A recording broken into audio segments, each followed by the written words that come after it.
అందరికీ నమస్కారం. నేను మీ మురళిని. సీతమ్మ వాకిట్లో సిరిమల్ల చెట్టు సినిమాలో మన రావు రమేష్ గారు ఒక డైలాగ్ మాట్లాడతారు. ఒక విజనం, ఒక పద్ధతి, ఈ విధమైన డైలాగ్ చూస్తే చాలామందికి నవ్వుస్తూ ఉంటుంది. మరి వైసీపీ పార్టీ నాయకులకి ఒక విజనం, ఒక పద్ధతి ఇవన్నీ ఉన్నాయో లేదో తెలియదు, కానీ అప్పటికి నోటికి ఏదొస్తే అది మాట్లాడతారు అని రాజకీయ విశ్లేషకుల దగ్గర నుంచి వినిపిస్తున్నటువంటి మాట. అది సాధ్యాసాధ్యాలను పరిశీలించరు. అది సాధ్యమైతే ఏమవుతుంది, భవిష్యత్తు కార్యాచరణ ఏంటో తెలియదు. మనం మాట్లాడేసామా, అప్పటికి ఆ పని అయిపోయిందా అన్నట్టే చూస్తుంది వైసీపీ పార్టీ. ఈ విధంగా కానీ ఉంటే భవిష్యత్తులో చాలా కష్టాలను ఎదుర్కోవాల్సి వస్తుంది అనేది రాజకీయ విశ్లేషకుల మాట. ఇక కథలోకి వెళితే వైసీపీ సీనియర్ నేత మాజీ మంత్రి అంబటి రాంబాబు గారు మొన్న ఒక మంచి కీలకమైన ప్రకటన చేశారు. అదేంటి అనంటే, నేను పాదయాత్ర చేస్తున్నాను, నేను పాదయాత్ర చేసి ప్రజల కష్టాలన్నీ తెలుసుకుంటాను, లోకేష్ని రాజీనామా చేయిస్తాను. బాగానే ఉంది, అందరూ స్వాగతించారు. ఓకే, అంబటి రాంబాబు గారు పాదయాత్ర అంటే ఈ రేంజ్లో చెయ్యలా పైకెత్తి అందరినీ కూడబలుక్కుని ముందుకెళ్తారు, చాలా బాగుంది అని కార్యకర్తల్లో కూడా ఒక రకమైన ఉత్సాహం వచ్చింది.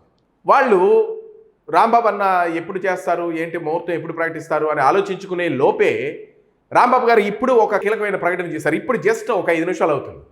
త్వరలో చేపట్టనున్న తన విజ్ఞాపన యాత్రను, అంటే ఈ పాదయాత్రకి కూడా ఒక పేరు పెట్టారు, దాన్నే విజ్ఞాపన యాత్ర. ఈ విజ్ఞాపన యాత్రను వాయిదా వేస్తున్నట్లు ప్రకటించారు. అదేంటి, మొన్నే కదా అరే పాదయాత్ర నేను చేస్తున్నాను, ప్రజల ముందుకు వస్తున్నాను, ప్రజల విజ్ఞాపనలన్నీ కూడా నేను పరిశీలిస్తాను, మొత్తం అన్నీ నేను తీసుకుంటాను, ఒక రేంజ్లో వినబడ్డాయి ఆ మాటలన్నీ కూడా.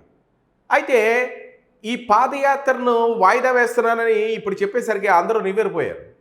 దీనికి ఆయన కొన్ని కారణాలు కూడా చెప్పుకొచ్చారండి. అంటే మరీ వాయిదా వేసేస్తున్నాం అంటే జనాలు మరి ఊరుకోరు కదా. అందుకని జగన్ నుంచి తనకి ఇంకా అనుమతి రాలేదని, అనుమతి రాగానే నేను పాదయాత్ర మొదలు పెడతానని, మా అధినాయకుడి దగ్గర నేను ఈ ప్రపోజల్ పెట్టాను, ఈ పాదయాత్ర ప్రపోజలు, ఇంకా జగన్ గారి దగ్గర నుంచి మరి అనుమతి రాలేదు కాబట్టి దీన్ని వాయిదా వేస్తున్నానని చెప్పారు. అంతేకాకుండా ఇదే సమయంలో పార్టీ తరపున డిఎస్సి విద్యార్థుల కోసం వారం రోజుల పాటు రాష్ట్ర వ్యాప్త నిరసనలు చేపడుతున్నాం మేము, మరి అందుకనే ఈ పాదయాత్ర కూడా వాయిదా వేశాను అని చెప్పుకుని వచ్చారు. ఇక్కడ ఎవరికి అర్థం కానటువంటి విషయం ఏంటి అని అంటే, అయితే ఇంతకీ ఈ పాదయాత్ర దేనికి అయ్యాని అనుకుంటే, అంబటి రాంబాబు గారు చేపట్టాలని అనుకున్న ఈ యాత్ర మంత్రి లోకేష్ గారు ఉన్నారు కదా, విద్యాశాఖ మంత్రి, ఆయన రాజీనామా కోసం అట. నిజం, ఇందులో ఆశ్చర్యం లేదు. ఎందుకయ్యా అంటే డిఎస్సిలో జరిగిన అవకతవకలను ప్రశ్నిస్తున్నట్లు చెప్తున్నారు అంబటి. అయితే ఇందులో అవకతవకలు ఏం జరిగాయి, దీనికి బాధ్యత వహిస్తూ లోకేష్ రాజీనామా చేయాలని అంబటి డిమాండ్ చేస్తున్నారు.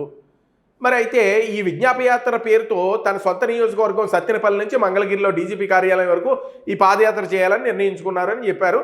ఆ పాదయాత్రను ఇప్పుడు వాయిదా వేశారు. మరి లోకేష్ రాజీనామా ఎందుకు చేయాలి? అసలు డిఎస్సికి లోకేష్కి సంబంధం ఉంది అని అనుకుంటే, డిఎస్సి అభ్యర్థులందరినీ కూడా తప్పుగా సెలెక్ట్ చేసి ఉద్యోగాలు ఇచ్చేశారు అని అనుకుంటే, లోకేష్ రాజీనామా చేయడం కోసమే ఇదంతా అని అనుకుంటే, అంబటి కానీ వైసీపీ నాయకులు కానీ ఈ చేస్తున్నటువంటి ఆరోపణలో వాస్తవాలను మనం గమనిద్దాం. అసలు వాళ్ళు చెప్పింది కూడా మనం తీసుకోవాలి కదా. అసలు లోకేష్ గారు ఇందులో స్కామ్ చేశారా, అసలు ఈ డిఎస్సి ఈ చాలా అవకతవకలతో తప్పుడుగా ఏమైనా జరిగిందా, ఈ ఉద్యోగాలు వచ్చిన వాళ్ళందరూ కూడా దొంగతనంగా, అంటే వాళ్ళ విద్య లేకుండా ఇప్పుడు డిఎస్సి రాసేసి మీ మాస్టర్లు అని ఇప్పుడు వాళ్ళు చలామణి అవుతున్నారు, ఇవన్నీ మనం ఒకటి పరిగణలోకి తీసుకుందాం. ఇంతకీ డిఎస్సిలో అవకతవకలు జరిగాయన్నది నిజమా అనేది ప్రశ్న, దాన్ని మనం చూద్దాం.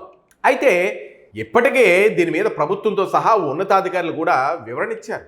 దాదాపు 6 సంవత్సరాల తర్వాత రాష్ట్రంలో ఉపాధ్యాయుల నియామకాలకు సంబంధించిన డిఎస్సి పరీక్షలు నిర్వహించారు. కానీ ఈ క్రమంలో అమలు చేసినటువంటి రిజర్వేషన్పై కొన్ని సందేహాలు, అదే సమయంలో అనుమానాలు కూడా వ్యక్తమయ్యాయి. కానీ దీని మీద కూడా ప్రభుత్వం వివరణ ఇచ్చింది. ఈసారి హారిజంటల్ రిజర్వేషన్లు అమలు చేశామని చెప్పుకొచ్చారు. దీని అర్థం మరి వాళ్ళకి అర్థమైందో లేదో, అర్థం చేసుకోవడంలో వాళ్ళకు కూడా కొంతమేర కష్టం అనిపించిందో ఏంటో తెలియదు, కానీ దీనిని అన్ని ప్రవేశ పరీక్షల్లోనూ అమలు చేస్తున్నారని అధికారులు చెప్పేశారు, వివరించారు అందరికీ. దీనినే డిఎస్సిలో అమలు చేశామని కూడా చెప్పారు. ఫలితంగా దీన్ని అర్థం చేసుకోవడంలో విఫలమైన కొందరు అభ్యర్థులు ఆందోళనకు దిగారని చెప్పారు.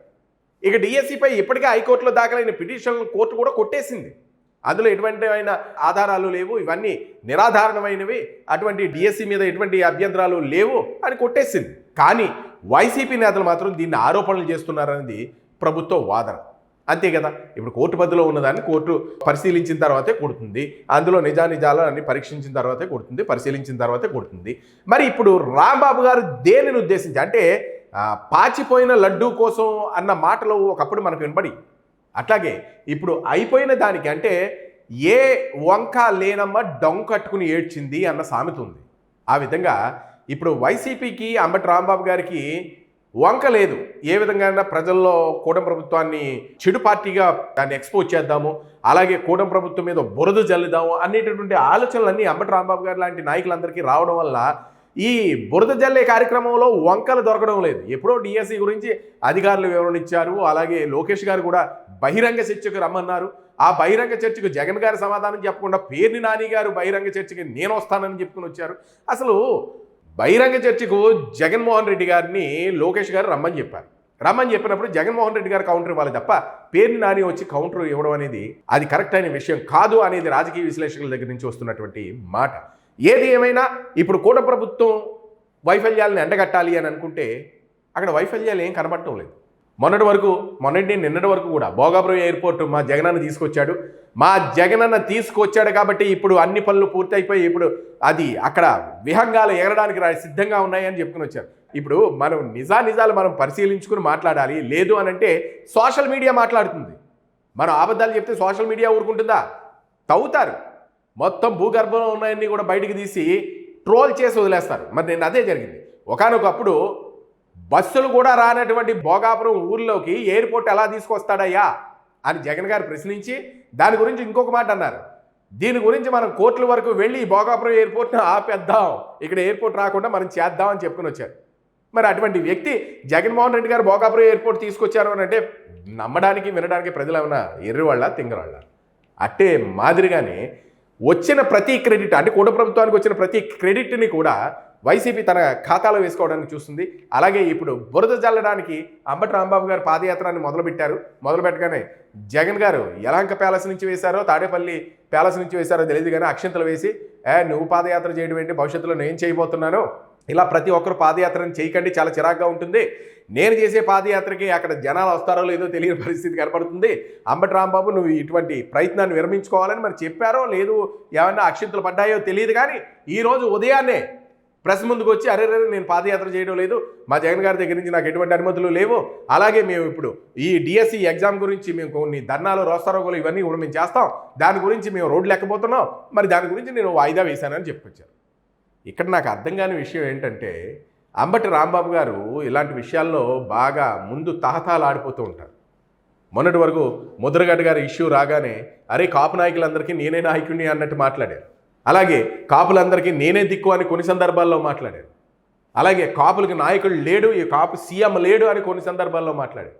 అసలు ఏం మాట్లాడుతున్నారో అర్థం కానటువంటి పరిస్థితి. ఇప్పుడు పాదయాత్రను వాయిదా వేశారు. ఓకే గుడ్, మీరు చేస్తున్నటువంటి దాంట్లో నిజ నిరూపణలు చేయడానికి మీ దగ్గర సాక్ష్యాలు లేవు, అలాగే ప్రజల దగ్గర మీరు అబద్ధాలు చెప్పడానికి ప్రజలందరూ కూడా నిజాలు తెలుసుకుని ఉన్నారు. మరి ఇటువంటి సందర్భాల్లో మీరు పాదయాత్ర చేయకపోవడమే కరెక్ట్. ఎందుకంటే ప్రజల దగ్గర నుంచి వచ్చినటువంటి ప్రశ్నలకి మీరు సమాధానం చెప్పలేరు, చెప్పడానికి మీ దగ్గర సమాధానం కూడా లేదు. మరి ఈ వీడియోపై మీ అభిప్రాయాలను కామెంట్ రూపంలో తెలియజేయండి. వీడియోని లైక్ చేయండి, షేర్ చేయండి. Thank you.